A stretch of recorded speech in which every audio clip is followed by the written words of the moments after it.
Pada bagian ini kita membaca masalah membaca surat.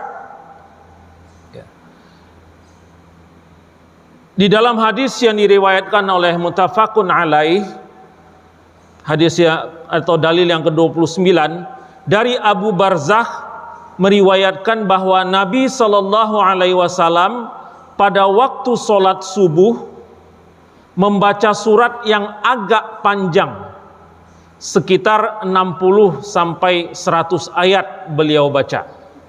Ya. Ini pada waktu sholat subuh. Ya.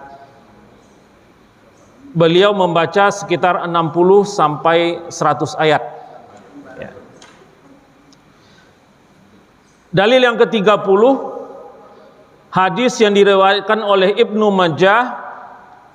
Ibnu Umar berkata bahwa dalam sholat maghrib Rasulullah Shallallahu Alaihi Wasallam membaca surat Al-Kafirun dan Al-Ikhlas. Jadi kelihatan ya comblangnya ya Pak. Subuh itu Rasulullah membaca surat yang ayatnya lebih kurang 60 sampai 100 ayat. Tapi di dalam sholat maghrib Rasulullah membaca ayat surat yang paling pendek, ya, surat-surat yang pendek. Ya. Ini menunjukkan bahwa di dalam 5 kali sholat itu dibiasakan oleh Rasulullah yang paling panjang itu adalah pada waktu sholat subuh. Dan yang paling pendek itu adalah sholat maghrib. Sholat isya, sholat zuhur dan sholat asar. Kalau sholat zuhur, sholat asar kan sir ya. Sholat isya itu ada pertengahan diantaranya. Ya. Hadis yang ke-31, hadis riwayat muttafaqun alaih juga. Ya, kita sudah jelaskan dulu, jadi kita nggak ulang lagi nih muttafaqun alaih ini apa ya. Dari Muaz, Rasulullah SAW bersabda, "Hai Muaz, apakah engkau ingin menimbulkan bencana dengan memanjangkan bacaan solat? Jika engkau menjadi imam, maka bacalah surat Al-A'la, surat Asy-Syams dan surat Al-Lail." Ya. Al-A'la itu 19 ayat ya, kalau saya nggak salah. Surat Asy-Syams 15, surat Al-Lail 21. Benar ya Syekh? Benar. Ya sekitar itulah, ya sekitar itu. Sedikit sebelum saya lanjutkan, saya ingin jelaskan ini asbabul wurud bagian hadis yang ini, yang nomor 31. Kenapa hadis ini muncul? Rasulullah cukup keras nih berkata kepada Muaz, "Wahai Muaz, kenapa engkau ingin menimbulkan bencana?" Ya. Jadi asbabul wurudnya, Muaz ini sering memimpin sholat di kaumnya. Ya, setelah beliau dari Madinah, dari Masjid Nawawi, beliau pulang, dia memimpin sholat di kaumnya. Kebiasaannya, dia baca surat yang panjang. Jadi kaumnya Muaz ini satu kali datang kepada Rasulullah mengadu, "Ya Rasulullah, kalau Muaz itu memimpin sholat, itu bacaan ayatnya panjang sekali." Maka dipanggillah oleh Rasulullah Muaz, sampai Rasulullah mengatakan yang seperti ini, "Wahai Muaz, apakah engkau akan menimbulkan bencana dengan memanjangkan bacaan solat?" Kemudian Muaz menjawab nih, setelah dikatakan begitu, di dalam riwayatnya dikatakan oleh Muaz, "Ya Rasulullah, saya mengikut engkau ya Rasulullah. Engkau membaca surat yang panjang, maka aku baca juga surat yang panjang." Kemudian Rasulullah mengatakan, "Pada saat aku imam, makmumnya adalah engkau. Tapi pada saat engkau jadi imam, makmumnya bukan orang-orang seperti engkau." Jadi paham ya maksudnya ya? Kalau pada saat Rasulullah menjadi imam, makmumnya itu para sahabat yang sudah tinggi tingkat keimanannya gitu. Jadi mau dibacain 60 ayat, mau 100 ayat juga easy going saja gitu loh. Tapi tidak bagi orang yang tidak begitulah faham, ya, yang artinya yang umum. Ini akan memberatkan. Kenapa? Karena di antara mereka ada yang fisiknya tidak terlalu kuat, ya. Ini asbabul wurud dari hadis ini. Kenapa Rasulullah mengatakan seperti itu kepada Muaz bin Jabal? Hadis yang ke-32. Hadis riwayat Imam Bukhari.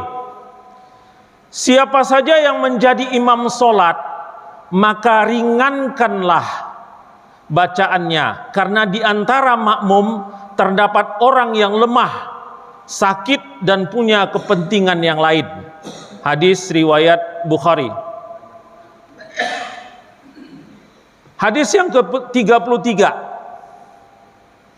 dari sahabat Abu Qatadah radhiyallahu anhu, bahwa Nabi SAW ketika sholat zuhur di rakaat pertama dan kedua membaca surat Al-Fatihah dan surat lainnya.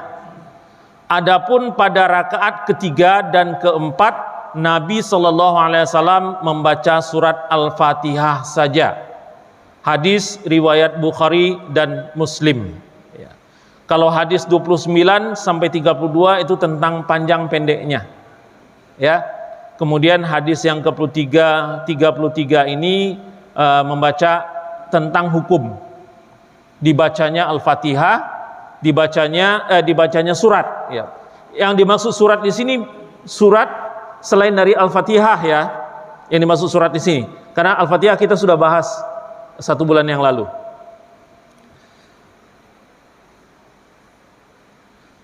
Nah, hukumnya kalau tadi adalah dari 29 sampai 33 itu adalah dalil-dalilnya, ya. Lantas hukumnya seperti apa? Di dalam mazhab Maliki, mazhab Syafi'i dan mazhab Hambali, imam dalam sholat berjamaah, bacaan surat dalam 2 rakaat pertama hukumnya adalah sunnah, ya. Dan tidak disunahkan dalam rakaat-rakaat yang lain. Ini berdasarkan kepada dalil hadis yang nomor 33 tadi, ya.